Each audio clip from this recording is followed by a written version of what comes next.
બનાસકાંઠા જિલ્લાના લાખણીના એપીએમસીના 14 ડિરેક્ટર માટેની ચૂંટણીમાં વિવાદ ઊભો થયો છે અને આ 14 ડિરેક્ટર માટેની જે ચૂંટણી થઈ તેને સંલગ્ન વિવાદ છે।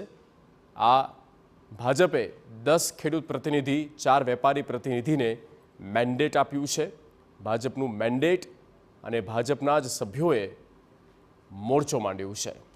ભાજપ વિરુદ્ધ ચૂંટણી લડનારા સામે લાલાખ કરવામાં આવી છે।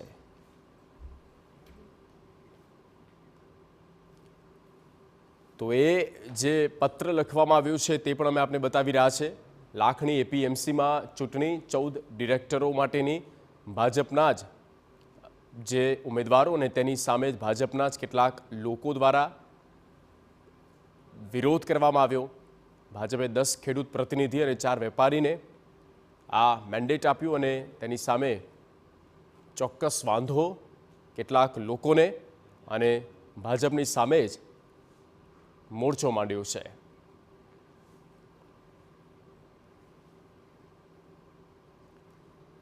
લાખણી એપીએમસીનો આ ચૂંટણીનો એ સમય પર જ 14 ડિરેક્ટર માટેની ચૂંટણીમાં વિવાદ।